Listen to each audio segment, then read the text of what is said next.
Located on 225 acres in Garden City, Long Island, Nassau Community College, a member of the State University of New York system, has close to 20,000 students attend the school each year. The college mascot is Leo the Lion, and these are his stories of the school's absolute best and brightest who have graduated over the past 50-plus years. Let's catch up together as the Alumni Association of Nassau Community College proudly presents Lion Tales, a Nassau Community College Foundation production on the voice of Nassau Community College, 90.3 WHPC.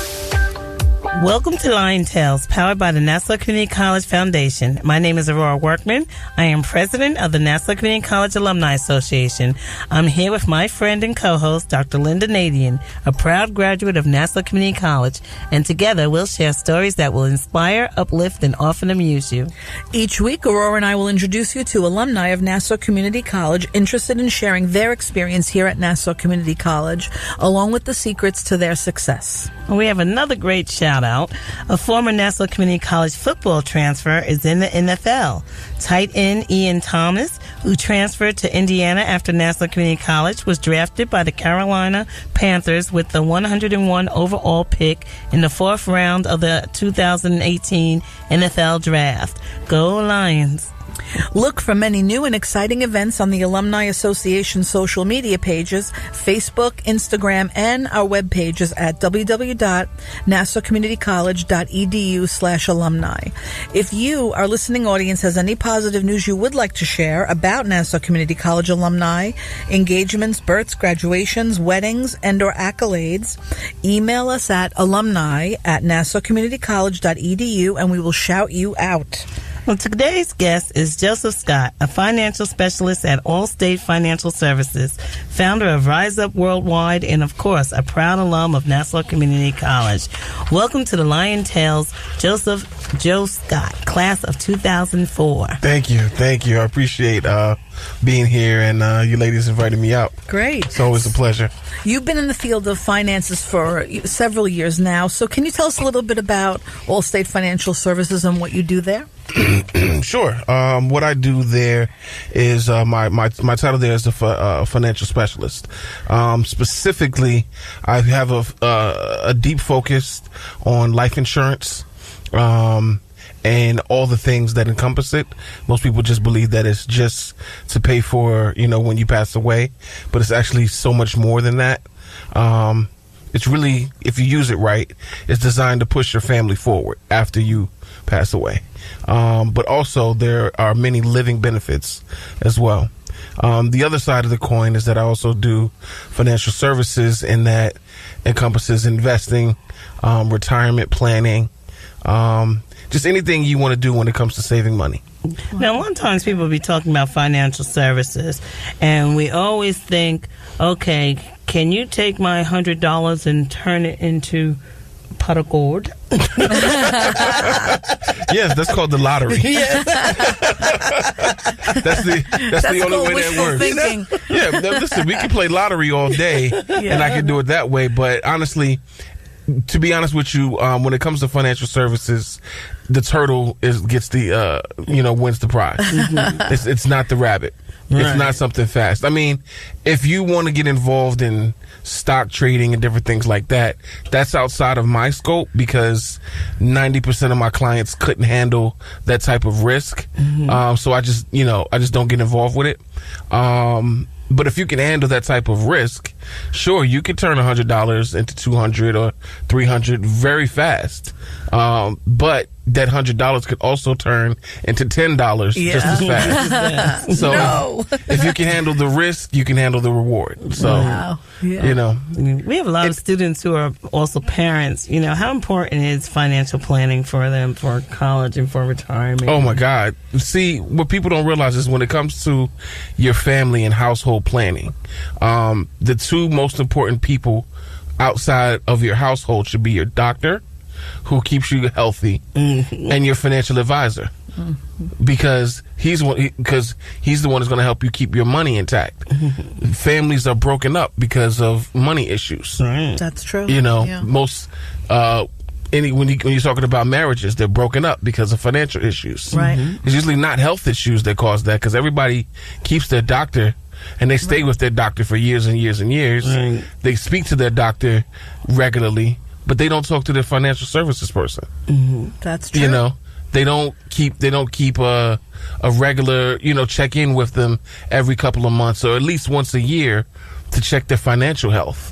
Okay, Because it's just as important. So what does a checkup look like financially? A financial checkup? Yes. Well, okay, let's say this is the first time we're meeting. I mean, it really is, but let's say we were really doing it.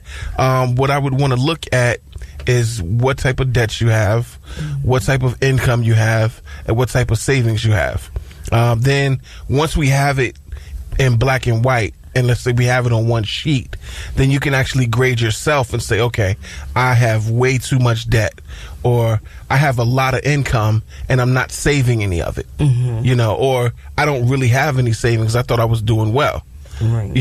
Because if most people don't realize they're 2 paychecks from poverty. Oh, me and one. You understand what I'm saying? Like, if you were to lose your job, next week, how long could you survive without a paycheck? And most people really wouldn't make it through the next month. Right. That's really living at the poverty line. Like you're tiptoeing on that line. Yeah. And I can't lie to you. These are things that I had to learn the hard way. Right. Yeah. Absolutely. I started out, I'm sorry. You make a lot of mistakes in your financial life because you get a credit card too early, and then the interest rate is really high and you can't pay it off, and you're guilty because you really want to get that paid down and be able to put that money away. And also, it isn't something that we talk about. Right. Everybody has health tips out. Everybody's a health expert. Everybody's a gym expert. Nobody talks about money though. Especially in minority communities. It's almost like taboo. But what I noticed, my first job in the financial field was working at a bank. And what I noticed is that the affluent, I worked in Manhasset, very affluent area, right? Excuse me.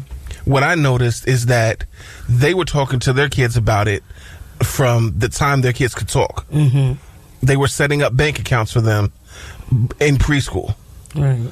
Showing them that when they got money from, their birthday parties or whatever, or Christmas, they would bring them into the bank and show them how to do deposits. Right. So they're teaching them finances and how to handle money from that age. I didn't learn that stuff until I actually worked at the bank. Right. Yeah, we do a lot of financial literacy, just in my school with the students to show them, even having a piggy bank and putting some spare change away. And, what does the bank account look like? And it's definitely a learning experience. It is. And we'll continue talking about our financial planning. You are listening to Lion Tales on the voice of Nassau Community College, 90.3 WHPC. I am Aurora Workman, along with Dr. Lynnda Nadien. And our guest today is Joseph Scott, a financial specialist over at Allstate Financial Services and the founder of Rise Up Worldwide. So we're just continuing talking about how at a young age, a lot of minority communities, we don't start teaching financial literacy to our children. And by the way, speaking of children, congratulations. You just had a baby. Yes. She's 12 weeks old. 12 weeks old. That's congratulations. Thank you. So this is really a busy time for you. Yes. And, baby's first. Baby, your first one? Yes, it is. Oh, congratulations. Had a little girl. Oh, what's her name? Naya. Oh, very nice. Very nice. Very nice. So is she already daddy's little girl? She is. Yeah. Wrapped around that diaper. Boom. That's you? No. You know what? Right now, she's mommy's little girl because, mommy's her food supply as well. So I believe it'll switch once, once she started to get the solid food, then she'll love daddy. She'll love daddy. But right now, it's all about mommy. That's right. That's what, and I'm okay with that, though. Yeah. Well, she looks just like me, though. Oh, how cute. Yeah. So you're going to be starting to teach her at a young age. Oh, yeah, absolutely. Financial literacy. Absolutely. So, do you have any advice for our young listeners regarding how to balance it all in terms of, work, school? And this is where we say, life interrupts, but that is your life. Yeah. So how do you offer some advice of balance? When it comes to money or just balancing life? When it comes to the money, you just had a child, you're doing this work, you know. So when it comes to balancing life, per se, I don't really think that there is such a thing. Mm-hmm. I think that there's always going to be the feeling of, I'm not putting enough time here, you know. But I think you got to really just try to focus on what are the most important things. Obviously, it should be your family, then work, and then your hobbies. You know, if we were to put it that way. Right. You know, if you're spiritual, you know, you would have put that on the list of things as well, because you know, religion and faith has a lot to do with the family. You make sure that you put enough time into these things so that way you're involved, but make sure that whatever you're involved in, you want to try to involve your family as well. Right. You know, like for example, me and my wife, we're both into faith. We're both Christians, and we go to the same church. We both serve at the church. So when we're at the church, we're together. Right. Yeah. You know, so we're able to serve, and even though we're spending time do for the community at the church, we're still doing things together. Right. You know, so we serve in leadership that way. When it comes to, like, for example, I have the radio show, my own radio show with Rise Up Worldwide. My wife is not necessarily a part of it, but she has her own thing. She started a ministry for women that deal with infertility, and deal with, you know, just. I'm not going to touch on it too much, but it's called Laughing Sarah. Yeah, I've brought her on the show several times to talk about what she does with it, to help promote it, and you know, she will promote what I'm doing. So we support each other in that regard. And that's good, because I think most marriages, when you do have hobbies, that even after you're married, that you maintain things you're interested in. You have to. The spouse has to, because then you can't say, oh, well, he has so many hobbies and I have nothing to do. It has to be that you keep it up. And that they promote you and they support you in that. That's very important to keep it healthy and happy. Absolutely. Absolutely. Like two people who have nothing to do, they will work together. But if one person is constantly busy and the other person is bored all the time, it's not going to work. Right. Because they're not going to understand how each other moves. Like if I'm constantly busy and you're constantly busy, we understand how we move, because we know that if something is not on the calendar, it doesn't exist. Even if we talked about it, if it doesn't go on the calendar, I'm not going to remember. Right. And the calendar is just the calendar is law. Life. Yeah. Oh my! I have it up on. Yeah, we have it everywhere. The calendar is law, so we have to have a joint calendar. Yeah, you know, absolutely. or whatever, you know, we try to do. We got to remember that date night is off limits to everybody. Right. And since the early days of growing up in Beckley, West Virginia, you had an interest in radio. And what was it that caught your attention? Radio didn't catch my attention so well. Let me backtrack. Growing up there wasn't any radio that played music that I liked. There was no hip hop music on the radio. There was very little R&B music. In West Virginia, it was primarily country music. Yeah. You know. And that's like here now. All you hear is country. Right. You know. And that wasn't, you know, the type of music that I listened to. So it was frustrating. And I remember I grew up with my grandparents. My mom had me very young. She moved to New York to get herself together. I came up here to visit one summer, and she turns on the radio, and hip hop is on the radio. So I asked her, I said, what CD is that? Because I'm so accustomed to everything being on tape, or actually a tape back then. It wasn't even CDs. A cassette. Yeah. I said, what tape is this?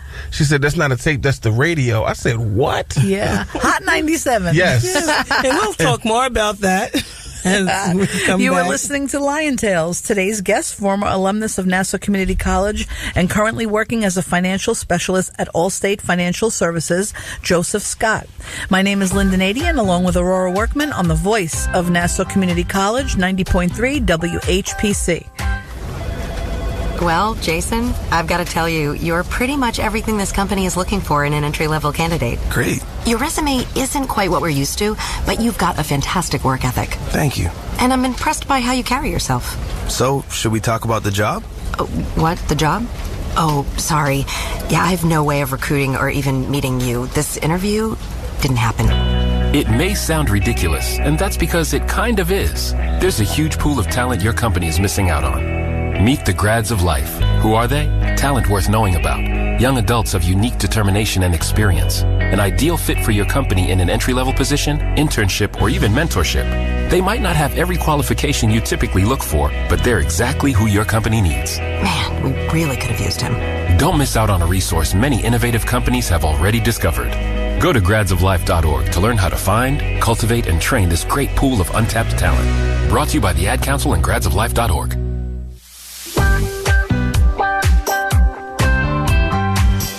Welcome back to Lion Tales, powered by the Nassau Community College Foundation, on the voice of Nassau Community College, 90.3 WHPC. I'm your host, Dr. Lynnda Nadien, along with Aurora Workman, and our guest today is Joseph Scott, former graduate of Nassau Community College, financial specialist over at Allstate Financial Services, and the founder of Rise Up Worldwide. So we were talking about Hot 97 and the impact that had on you coming up to New York and Yes. hearing that with your mom. Yes. So like I said, I thought it was a tape that she was playing. And she said, "No, that's the radio." Mm-hmm. So I said, "Really?" I said, "They're playing hip hop though." She said, "Yeah, this is New York." Like, of course they're playing hip hop, you know? I said, "Okay." And then I became obsessed with it. Yeah. Like, I would literally listen to the radio day and night. Yeah. Like, it was like so exciting to me just to turn on the speaker and there would be music on, and I didn't know what was coming up next. Right, that's so and great. then I fell in love with the personalities, and I remember it was Ed and Dre. Mm-hmm. Oh, yeah. Dr. Dre and Ed Lover. Oh, yeah, that's right. Yeah. And they used to do this thing. "What's up, y'all? What you got to say? Who's on the phone with Ed, Lisa, and Dre?" Yes. That's right. And they would have like these guests We on should bring that back. I know, right? Yeah. You know, and it was just so exciting. And they would have like, you know, Method Man and they just had everybody on, and it was like so exciting to me. And then I knew back then, I was like, wow, that was amazing. So I went back home, didn't really think about it. And then when I was in high school, I was a part of the NAACP youth group. Yeah. And they had arranged for us to be able to host a radio show for 2 hours. And it was like a once a week thing, but it was like a rotating thing. I wasn't there every 2 weeks. Mm-hmm. Yeah. The way it rotated, I would be there about once a month because there were other people that got a chance to do it. And I remember being up there the first time that we did it, and me and my friends, we were beatboxing on the radio, like we were playing hip hop. Yeah. And then the next day, we got to school, and everybody in the school heard us. Yeah, that's great. Yeah. It was like, I was like, "Oh snap, y'all heard us." And it was like, "Yo, we hear you on the radio." Yeah. And I fell in love with radio at that point. Sing it. Right. Yeah. Right. So it was just amazing. And then I was going to go to school for radio at the time, and I remember going to Marshall University. Like my college career is very spotty. I'm not gonna lie. Yeah. It's very spotty because I was young. Yes. It was my first time away from home, and I just wasn't focused on graduating. Right. So I ended up going to like 4 different universities before I graduated. So I started at Marshall University, and I was going to major in. They didn't have a radio degree. It was more journalism. Okay. And it was just, it required entirely too much writing. Yeah. So then I said, you know what, let me study psychology. Let me figure out why my family's so crazy. Right? So that didn't work. That's too much reading. Too much reading. Didn't like it. That's exactly why I didn't do well at it. So I moved out of West Virginia, came to New York in 2002. Right? Oh, okay. I was only supposed to be here for the summer. And my mom Obviously, she wanted me to stay here. Yeah. I had applied to North Carolina A&T because I was going to go down there, try to play football, whatever. And they didn't give me the financial aid I needed. So she's like, well, why don't you try going to Nassau for the summer, and then we'll see about the fall and blah, blah, blah. Yeah, see how smart mom is? Yes. My mom's a teacher. Yes, okay. So she knew the process. Yeah. So she got me in at Nassau. So I started going to school here, and then I just got stuck. And that was 2002, and it's now, many years later, 16, 17 years later, I'm still here in New York, and I love it. That's wonderful. I love it, yeah. So what other, were involved in other opportunities with the radio at universities. Can you tell us something about those? So when I was here at Nassau, I didn't know Nassau had a radio station back then. I was speaking with the guy out here. Yes. Mike. Michael. Michael. Yeah. All right. I don't want to disrespect Our him. wonderful engineer. Hello. The best. There weren't any signs to say radio, so I had no idea that there was a radio station here. I probably would have joined it, but I didn't. I didn't. Right. So when I graduated from here, I went to Hofstra for a year, and my mom knew that I wanted to be involved in music, and she's like, "Well, you can't get a degree as a rapper." She's like, "Why don't you do radio? Because you like radio." Yeah. I said, "Yeah, okay." So my mom to the rescue. Yeah. Took me over to Hofstra Radio. We figured out how I could sign up, and I started working on radio while I was there. I got into the radio program there. Entirely too expensive for me to finish school there, though. Right, yeah. So, but it started me off to where I wanted to be. So after Hofstra, I couldn't go to school there no more. I ended up getting an opportunity to go to WGBB, 1240 AM. Yes. Yeah. So, I know this may not be a religious show, but right before I got to WGBB, I had what they call converted really to Christianity. I had just converted, right? And the show that I was a part of at WGBB was a gospel show. So I ended up, I didn't know any gospel music at the time. I just happened to go in there, and whatever CDs they had, I just played it. Yeah. Right. Right. You're listening to Lion Tales on the voice of Nassau Community College, 90.3 WHPC. My name is Aurora Workman, along with Dr. Lynnda Nadien, and our guest today is Joseph Scott, class of 2004, and currently working as financial specialist with Allstate Financial Services, but he also has a radio program called Rise Up Worldwide. .com. Okay. So now, as we were talking, and you were telling us about your experiences at WGBB and with the gospel stations, continue. Let's explore what your how did you get into your own program? So like I said, WGBB, I worked there, and it was an overnight show. It was called Gospel All Night Till the Morning, right? It was literally, they had 6 hours from 12 a.m. to 6 a.m. Monday through Friday. So I had a 3-hour slot from 3 a.m. to 6 a.m. Ooh, that's a long slot. Yeah, on basically Wednesday mornings, Tuesday night, however you want to. Yeah. I consider that. I consider that Tuesday night. Tuesday night into Wednesday. Yeah. Because when you breaking my sleep. Yeah. So Wednesday mornings from 3 a.m. to 6 a.m. So I did that, and I did that for months. Yeah. Once a week. And then they moved me back to 12 o'clock to 3, which was better for me. But, so then they lost their sponsorship. They lost the opportunity to do this radio show. So it didn't work out. Word Up FM came along. I met this pastor in Brooklyn who wanted to start a radio station. So it was an internet only station, which that was 2008. That was kind of unheard of back then. Yeah. To do just an internet station. Nobody thought nobody could see that it would be as popular as it is now. And that's, 10 years ago, you think about that, but that's such great insight to say, hey, let's see if we could try. Right. So nobody thought about that then, but, we tried to make it happen. But back then, you couldn't get on the internet with your phones as easy. Yeah, exactly. You had to be at home on a computer. Right. Running on a treadmill. You understand what I'm saying? Yeah, now everything can be done with your phone, and you're like, Alexa, hook me up. And it's done. Right. So, iPhones weren't as good as they are now. Back then, we were just barely out of flip phones. Right. You know? So anyway, so we were doing Word Up FM, and I was actually the director of the station there, even though it was only 4 people there.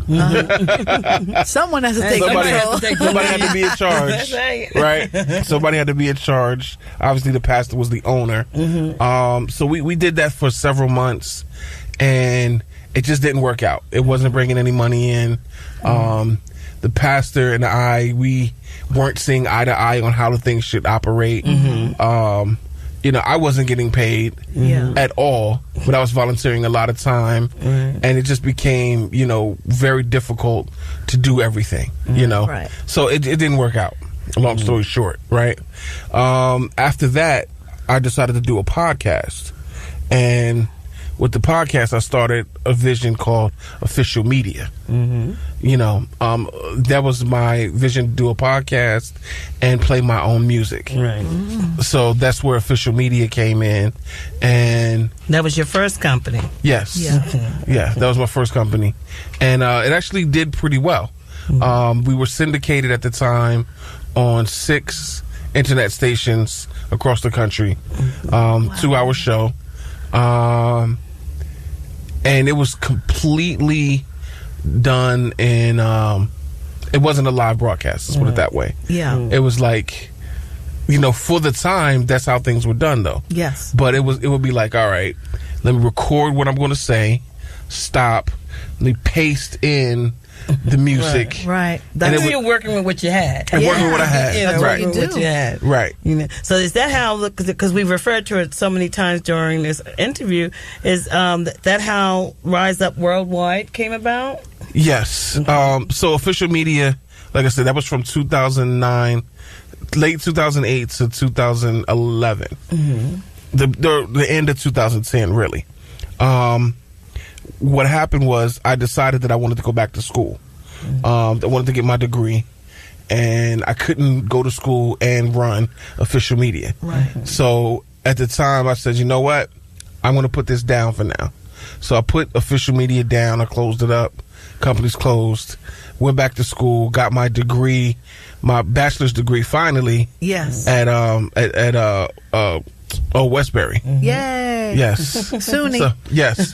So I got my associates here. Yes. And then I got my bachelor's there. That's what I did. Yeah. which I'm coming to find out quite a few people did that. Absolutely. What is your bachelor's in? It's what is my bachelor's in? I can't remember. Engineering. No. It's in a business. Business. Yeah, I'm sorry. You asked me a question I wasn't prepared. No, I know. Don't worry about it. But it's Sometimes something you great. can't remember. We've been talking to Joseph Scott, and we found out not only is he an Allstate financial specialist, but he has a radio station called Rise Up Worldwide, a show, his new company. And so we're learning a lot about him. Go on LinkedIn. We'd like to thank our guest, Joseph Scott, financial specialist at Allstate Financial Services, and a proud alumnus of Nassau Community College, for being here today. Thank you. How can our audience contact you through your station? Or listen, go to riseupworldwide.com. You'll find my email there. You'll find me there. You'll be able to contact me there. You'll be able to hear the radio show. And pretty much everything I'm telling you here, a lot of that is on the site. Great. How I got into radio. You'll be able to hear, the show that we broadcast weekly. It's a 2-hour show. That's also now syndicated as well. Nice. We want to thank you for being with us. My name is Dr. Lynnda Nadien, along with my fabulous friend, Aurora Workman, president of the Nassau Community College Alumni Association. The creative director of Lion Tales is Rudy J. Breedy. This show is a production of the Nassau Community College Alumni Association. Visit nassaucommunitycollege.edu/WHPC for more information. Available as a podcast on iTunes, Android Podcasts, and Spreaker. Lion Tales is powered by the Nassau Community College Foundation on the voice of Nassau Community College, 90.3 WHPC,